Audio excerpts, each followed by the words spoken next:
السلام علیکم. دو ٹوک کے ساتھ میں ہوں وقار الحسن. شہر کراچی کی بات کریں یا پورے پاکستان کی بات کریں، جہاں پر اس وقت جو صورتحال چل رہی ہے سیاسی گہما گہمی ہے، اور اس سیاسی گہما گہمی کے اندر ہر کوئی یہ چاہ رہا ہے کہ اس کو عوامی پذیرائی حاصل ہو. اس کے لیے وہ مختلف جتن کرتے ہوئے بھی دکھائی دے رہے ہیں، چاہے وہ پاکستان پیپلز پارٹی کی بات کریں، تحریک انصاف کی بات کریں، چاہے وہ نون لیگ کی بات کریں، ایم کیو ایم کی جماعت اسلامی یا دیگر سیاسی جماعتوں کی بات کریں، تو اس وقت کچھ اسی طرح کی کنڈیشن ہے. چاہے ضمنی انتخاب ہونے والا ہے شہر کراچی میں، اس سلسلے میں جو اس وقت شہر کراچی میں گہما گہمی ہے، اور ساتھ ہی ساتھ ایک بڑا معاملہ شہباز گل کا معاملہ، جس کو لے کر عمران خان صاحب باقاعدہ اب لگتا ہے کہ تحریک شروع کرنے جا رہے ہیں، اور ان کا کہنا ہے کہ اس سلسلے میں احتجاج کیا جائے گا. کیوں احتجاج کیا جائے گا؟ کیا وہ مجرم ہیں، ملزم ہیں؟ انہوں نے کسی حوالے سے کوئی خاص ایسی بات نہیں کی تھی جس کے حوالے سے اس وقت عوام میں بھی اور کچھ حلقوں کے اندر شدید رد عمل پایا جاتا تھا. کیا انہیں اس تمام صورتحال پہ سزا ملنی چاہیے، نہیں ملنی چاہیے؟ اور ساتھ ہی ساتھ ایک بات کہ کیا ہمارے جو سیاستدان ہیں ان کے اندر کچھ فنکارانہ صلاحیتیں بھی موجود ہیں؟ اس پر بھی بات کریں گے، کیونکہ بعض سیاستدان جیسے ہی کچھ اس طرح کڑا وقت آتا ہے تو کچھ الگ قسم کے ہو جاتے ہیں، کچھ بیمار ہو جاتے ہیں، کچھ اس طرح کی صورتحال ہوتی ہے. کیوں بنتی ہے یہ ہم جانیں گے، اور تعارف کراؤں کہ ہمارے ساتھ موجود ہیں جناب رزاق باجوہ صاحب، پاکستان پیپلز پارٹی سے تعلق رکھتے ہیں. رزاق صاحب بے شکریہ. ان کے ساتھ تشریف رکھتے ہیں عبدالقیوم عامر صاحب، سماجی رہنما ہیں. جناب بے شکریہ. اور ان کے ساتھ جناب روشن علی وارسی صاحب، سماجی رہنما ہیں. وارسی صاحب بے شکریہ، آپ تشریف لائے. اور اس وقت جو گفتگو کا سلسلہ ہے باجوہ صاحب سے اس لیے شروع کریں گے کہ یہ بہت اچھی طرح سے نہ صرف تحریک انصاف کو جانتے ہیں بلکہ اب پاکستان پیپلز پارٹی کا حصہ ہیں، تو پاکستان پیپلز پارٹی کو بھی اچھی طرح سے سمجھتے ہی ہیں، تبھی حصہ بھی بنے ہیں. باجوہ صاحب، اس وقت شہباز گل صاحب جب اسپتال میں اس وقت ہمیں نظر آ رہے ہیں، اور جیسے ان پہ یہ مقدمات بنے ہیں تو وہ اسپتال میں ہی ہیں، لیکن اس سے قبل ایک روز پہلے تک وہ بڑے صحت مند تھے، اور بڑے طریقے سے وہ جو ہے میڈیا پر بھی آ رہے تھے، بات چیت کر رہے تھے. اور اسی طرح کا کچھ ہم نے شرجیل انعام ایمن صاحب کے ساتھ بھی دیکھا، وزارت سنبھالنے سے پہلے وہ بھی کافی بیمار رہے. کسی کی بیماری پہ کہنا نہیں چاہیے، لیکن اس طرح کی صورتحال کیا یہ بہانے ہوتے ہیں؟ کیونکہ پنجاب پولیس، اسلام آباد پولیس کا کہنا ہے کہ یہ بہانے ہیں. آپ کیا سمجھتے ہیں؟ جی شکریہ وقار صاحب. میں یہ سمجھتا ہوں کہ جو ہمارے شہباز گل صاحب، کیونکہ ہم تھوڑا میں قریب بھی رہا ہوں پارٹی میں، تو میں سمجھتا ہوں کہ انہیں اس طرح کی بزدلی نہیں کرنی چاہیے تھی. انہوں نے تو پوری اپنی پارٹی کو جو ہے نا بتا دیا ہے کہ ہم انتہائی بزدل ہیں. اب دیکھیں کیا ہے، ڈاکٹر کہہ رہے ہیں کہ کچھ نہیں ہوا، میڈیکل کہہ رہا ہے کچھ تشدد نہیں ہوا. وہ اپنے سوالات کے جوابات دینے آپ آئے انویسٹیگیشن میں پیش ہوں اور سوالات کے جواب دیں، لیکن کیا کیا ڈرامے گیریاں، کیا کیا ڈرامے گیریاں وہ بندہ کر رہا ہے، کبھی رو رہا ہے. اور آج تو مجھے بڑی افسوسناک ایک سیاسی کارکن ہونے کی حیثیت سے کہ اب مجھے بتائیں کہ ان پر دیگر الزامات تو لگ ہی رہے ہیں، ان پہ تشدد ہو رہا ہے. اب بھی خان صاحب نے جو ان پر الزام لگائے ان پہ جنسی تشدد بھی ہوا ہے. اب بتائیں یار، یہ کون سے معاشرے میں ہم حیات ہیں؟ یہ ساری ہماری گفتگو فیملیاں دیکھتی ہیں، گھروں میں جاتی ہیں. اب جو تھوڑی بہت اس کی عزت رہ گئی تھی وہ آج پوری ہو گئی. اچھا، آپ کیا سمجھتے ہیں کہ سیاستدانوں کو ایسا نہیں کرنا چاہیے، برداشت کرنا چاہیے. چلے اچھا، اس طرح کی نوعیت ہی نہ آئے اور نوبت ہی نہ آئے تو اس کے لیے زبان پہ قابو کرنا بہت ضروری ہے. لیکن تحریک انصاف سے ہی میں معاملہ اس لیے آپ سے جاننا چاہوں گا کہ آپ نے قریب سے دیکھا ہے، فواد چودھری صاحب ہیں یا کچھ اور بھی رہنما ایسے ہیں جس کا ہم نے بارہا ذکر بھی کیا ہے کہ تحریک انصاف کو ان سے بچ کے رہنا چاہیے کیونکہ وہ تحریک انصاف کو نقصان پہنچا رہے ہیں. نہیں جی، وہاں میں کیونکہ خاصا قریب رہ کر آیا ہوں، میں نے یہ دیکھا ہے کہ وہاں زیادہ تعریفیں کرنے والوں کو زیادہ پسند کیا جاتا ہے، اور حق اور سچ اور اصول کی بات کرنے والوں کو تھوڑا سا بیک سائڈ پہ رکھا جاتا ہے. اور یہ اسی چکر میں یہ مقابلے بازی ہو رہی ہے وہاں پر کہ جی میں آگے نکلوں، میں آگے نکلوں، میں نکلوں، وہ سارے حدود پر. اب دیکھیں ایک ہی ادارہ ہے ہمارا جو پورے ملک کو بچا سکتا ہے، ہمارے ملک کو چلا سکتا ہے. اگر ہم اس ادارے کو بھی متنازع بنا دیں اور اس پہ انہیں بھی کہنا شروع کر دیں کہ جی جو سپاہی ہیں وہ جنرل صاحب کا حکم نہ مانے اور اپنے نائب صوبیدار کا حکم نہ مانے، یہ تو آپ پوری کنٹری کو، میں سمجھتا ہوں کہ بالکل اس کی انویسٹیگیشن ہونی چاہیے اور انہیں بالکل اس کی سزا دینی چاہیے. اور آپ سب سے بڑے طاقت مند اداروں جس پر ہماری بنیاد ہے، جو ہمارے پلار ہیں، آپ نہیں توڑ. سماج پہ کیا اثرات پڑ رہے ہیں اس کے عبدالقیوم صاحب؟ کیا آپ سمجھ رہے ہیں کہ کیا کسی सियासतदान को फनकार भी होना चाहिए? बिस्मिल्लाहिर्रहमानिर्रहीम। वकार भी बहुत शुक्रिया, आपने मौका दिया, मुझे बुलाया है। और जो हालात चल रहे हैं, और ये फनकारी पहली मरतबा न देखी जा रही है, ना ये पहला एक्टर है। तो मैं ये समझता हूँ कि जिस तरीके से बाजवा साहब ने बात की कि अपनी ज़बान पे, और आपने भी इस हवाले से गुफ्तगू की कि अपनी ज़ुबान पे काबू रखना जो है ना वो बहुत ज़रूरी है। मामला ये है कि हम मुआशरे में इतना गिरावट का शिकार हो चुके हैं कि हम अपनी ज़ाती अना और अपनी ज़ात की तस्कीन के लिए सामने वाले की इज्जत का कोई लिहाज नहीं रखते। इख्तलाफ राय रखने का हर एक को हक है, अपने सियासी नज़रियात पे अमल पैरा होने का हर एक को हक है, मजहबी रुझानात किसी के किसी भी तरफ हों तो उसको हक है वो अपनी मजहबी रसूमात को उस तरीके से परफॉर्म करे। लेकिन मैं सही हूँ और आप गलत है, और मेरा चोर जिंदाबाद और आपका चोर मुर्दाबाद, ज़ातियात मतलब आप नज़रियात को और असूली मौक़िफ़ को ज़ातियात तक लेके चले जाएं, लोगों को जो है ना इस तरीके से मेंटल टॉर्चर या तनकीद का निशाना बनाना शुरू कर दें कि उसमें अखलाकियात की तमाम हदों को ही पार कर जाएं।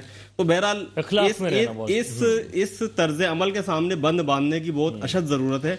मेरे ख्याल से ये बहुत मुश्किल काम है, लेकिन हमें अपनी अखलाकियात के ऊपर तवज्जो देने की ज़रूरत है। शहबाज गिल के साथ साथ और भी कुछ बात सियासतदान ऐसे हैं कि जब वो टीवी पे आते हैं तो ऐसा लगता है कि शायद बच्चों को हटा देना चाहिए। तो सर यहाँ पे क्या सियासतदानों को ये सोचना नहीं चाहिए कि हमें लोग देख रहे हैं, फॉलो भी कर रहे होते हैं, अब किस तरह के अल्फाज अदा करने चाहिए? बिल्कुल देखना चाहिए। मैं वही कह रहा हूँ कि एक पॉलिटिशियन जो होता है, मैं ये समझता हूँ कि वो एक रोल मॉडल है। हम अगर थोड़ा सा चंद दहाइयाँ पीछे चले जाएं तो जो लेफ्टिस्ट लोग भी थे वो भी अपने बयानात में, अपनी गुफ्तगू में बड़े महज़्ज़ब तरीके से अपने मौक़िफ़ को बयान करते थे, अपने नज़रियात को बयान करते थे, लोगों को कन्वेंस करने की कोशिश करते थे, ना कि लोगों को जो ना बंदूक की नोक के ऊपर अपने साथ चलने के लिए आमादा किया जाए, मजबूर किया जाए। तो इस तर्ज अमल से जो ना सियासत इंतहाई गलत रुख पे गई है, और उसका खमियाजा ओवरऑल पाकिस्तान को और फिर पाकिस्तान की आवाम को भुगतना पड़ रहा है। बिल्कुल सही। अच्छा वारसी साहब, आपने भी गुफ्तगू सुनी और आप भी इसमें ज़रा हिस्सा डालते हो क्योंकि फिर हमें अगले मौजू की तरफ भी जाना है। क्या आप समझते हैं सर ये सियासतदान जो है वो अपने बहाने इस तरह तराशे होते हैं या वाकई वो डर के मारे बीमार हो जाते हैं? औज़ु बिल्लाहि मिनश शैतानिर रजीम, बिस्मिल्लाहिर्रहमानिर्रहीम। वक़ार साहब, आपने मौका दिया बोलने का और बहुत अच्छी बात है। आपके ज़रिए काफ़ी आवाम तक हमारी आवाज़ भी जा सकती है, हम अपना पैगाम भी पहुँचाना चाहते हैं। पर देखिए बात यह है कि जो सियासी जमातें जितनी भी हैं ना, मैं उनसे इख्तलाफ करता हूँ, और इख्तलाफ करना कोई बुरी बात नहीं है, क्योंकि ज़ाहिर है मेरे दिल में कुछ बातें मैं वो भी करना चाहता हूँ। इख्तलाफ ये है कि सियासी जमातें जो है ना, इनका काम है इबादत करना, ये इबादत का काम है, मगर अनफॉर्चुनेटली ये लोग वो काम नहीं करते जो इनको करना चाहिए। अब आप देखें, ये जो अभी हम जब भी आते हैं ना, उस वक्त बहस हो रही होती है कि आपस में एक दूसरे जो जितनी भी जमातें हैं ना, वो एक दूसरे की बुराइयां कर रही होती हैं। कभी मैंने ये नहीं सुना कि कोई एक दूसरे के साथ मिल के बैठा हो, तारीफ़ें की हो। तो ये हमारा हल नहीं है। ये मुल्क को इस वक्त मैं जो बात करने जा रहा हूँ ना, मैं सियासी हूँ, जमातों की बात नहीं करूँगा। ये तो हर दौर में आप भी देखते रहे, मैं भी देखता रहा हूँ, इस पर तो टाइम वेस्ट करने वाली बात है। असल जो मुद्दा है ना, उस पर आना चाहिए। मुद्दा ये कि आवाम का क्या हशर हो गया है। देखें, ये तो होता रहता है, कभी कोई बीमार हो जाता है, कभी कोई पकड़ के ले जाता है, ये सियासत में ये चीज़ें चलती हैं, मगर इसकी जो खालिसतन जो सज़ा जो मिलती है ना, वो आवाम को मिलती है। क्या आवाम को मिलनी चाहिए? अब आप मुझे बताएं कि इस वक्त जो अभी जो नई हुकूमत आई है, इनसे बड़ी उम्मीदें थी कि जाहिर है पुरानी हुकूमत की इतनी अच्छी परफॉर्मस नहीं थी, लोग उनसे ना खुश थे। इस हुकूमत से लोगों ने उम्मीदें लगाई हुई थी, उम्मीदें ज़्यादा थी सर, उम्मीदें तो हर एक से लगा रहे हैं, उम्मीद इनसे भी लगाई, मगर उम्मीद का मैं बताना चाह रहा हूँ कि उम्मीद का हुआ, उम्मीद का जो इन्होंने जनाजा निकाला उसकी मैं वजाहत करना चाह रहा हूँ। देखें, हम वो लोग हैं जो मिफ्ता इस्माइल साहब की तारीफ करते थे, शहबाज शरीफ साहब की तारीफ करते थे, हम अपने हल्के में उनको प्रमोट करते थे कि देखें अब ये लोग आगे देखिएगा, ये यहाँ पर ऐसा काम करेंगे कि आप दुनिया याद करेगी कि यार कोई क़यादत आई है, उन्होंने काम किया क्या, वो मैं गिनवाना चाहता हूँ अगर आपकी इजाज़त हो। जी मुख्तसर सर, क्योंकि मैं बिल्कुल मुख्तसर बात करूँगा, कोई लंबी बात नहीं करूँगा। सर, उन्होंने देखें शरह सूद इतना बढ़ा दिया कि उस शरह सूद की वजह से सारी इंडस्ट्री बैठ गई। क्या बैठनी चाहिए? मतलब आप आने के बाद वो काम करें कि आप जो है ना पुरानी पीटीआई की हुकूमत को गलत साबित करें कि आप आ गए, अब आपने आके अच्छा काम किया। एक तो उन्होंने शरह सूद बढ़ा दिया जो कि हराम है, पहली बात तो उसको सबसे पहले जो ना उसको कम करें। उसके बाद आप देखें, लोग जो ना गुर्बत की लकीर से नीचे आ गए। आप उनको पहले सोचें कि जो लोग वो कह रहे हैं सर पॉलिसीज पिछली थी पीटीआई की जिसको हमें मुश्किल हो रही है। मैं कह रहा हूँ सर पुरानी वाली बातों पे जाएंगे ना तो फिर यही बातें होंगी। मैं तो कह रहा हूँ तुम आ गए ना, आपने क्या काम किया? ठीक है, बिल्कुल सही। आपने क्या काम किया? आप अब तो वो पुरानी बातें छोड़ें, आप आ गए, आपने क्या इकदाम उठाए? आपने ये किया कि दुनिया में पेट्रोल की कीमतें कम हो रही हैं, आपने बढ़ा दी। अब जश्न आज़ादी के ऊपर तोहफा ये दिया कि पेट्रोल की कीमत बढ़ा दी। मतलब ये वो चीजें हैं जो लोगों को परेशान कर रही हैं। अभी आप देखें, हम कारोबारी लोग हैं, इस वक्त कारोबार में इन्होंने जो एक टैक्स जो ना डीम टैक्स के नाम से जो टैक्स लगाया है वो नाजायज टैक्स है।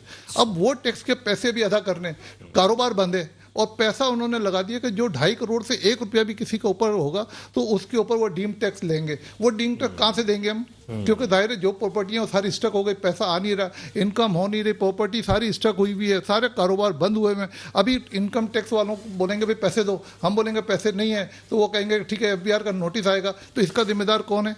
इनको सोचना चाहिए ना इसके ऊपर। तो मैं सर ये तो आपने एक बड़े पैमाने पे बात की ना कि एक बड़े लेवल की, आप अगर एक छोटे घर की जो बिजली का बिल अदा नहीं कर पा रहा है, इस वक्त किराए के घर में रहता है, उसके मसाइल भी तो यही है सर। उसकी मैं वजाहत करूं उसकी सर। अगर 25-30 हज़ार रुपए किसी की तनख्वाह है वो कैसे? सर मैं आपको बता देता हूं सर, मैं एक इलाके में गया, एक दुकान के ऊपर, वो सुनार की दुकान थी, वहां पे लोग बैठे हुए थे, 10-15 औरतें बैठी हुई थी। कोई अपने नाक की लौंग बेच रहा था, कोई कान की बाली बेच रहा था, कोई हाथ की चूड़ी बेच रहा था, कोई अपने दीवी लोगों की जो ना वो जो अंगूठी होती है ना वो बेच रहा था।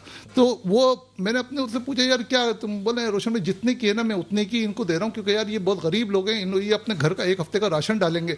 मतलब मिफ्ता इस्माइल साहब से मैं रिक्वेस्ट करता हूँ कि सर फिलफोर जितने भी आपने जो नाजायज जो टैक्सेस लगाए हैं उसको वापस लें। देखें अभी लोग टैक्स नहीं देंगे, क्या आप उनके घरों पे एफबीआर की का नोटिस भेजेंगे? फिर क्या करेंगे? और उनको अरेस्ट करेंगे? बेच सकते हैं, अंगूठी बेच सकते हैं, बार बार तो इस तरह हर महीने तो हो नहीं सकता। यही मैं कह रहा हूँ ना, फिर होगा क्या आगे? अच्छा बाजवा साहब, आप क्या समझते हैं कि पाकिस्तान तहरीक इंसाफ ज्यादा बेहतर रही या अब आपको लगता है कि पीपल्स पार्टी या नून लीग जो है आवाम को इन मसाइल से निकाल सकती है? पेट्रोल प्राइसेस दुनिया में कम हो रही है, आप लोग बढ़ाए चले आ रहे हैं।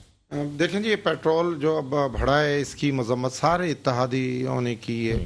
प्राइम मिनिस्टर साहब सर फायदा क्या हुआ नहीं? अब देखें फ़ायदा तो ये है कि जब इतनी बड़ी तादाद में जब इनके ऊपर कर्ज हैं, उनके सूद देने, और फिर जब इन्हें बढ़ाना पड़ रहा है, ये डिफाल्टर होने जा रहे थे। अच्छा। अब तहरीक इंसाफ की हुकूमत में तो इस चीज़ को सबको पसे पर्दा रख करके बस जी सस्ती करें और हुकूमत चलाते रहे, कर्जे लेते रहे। 20,000 अरब रुपए कर्जा लिया गया है।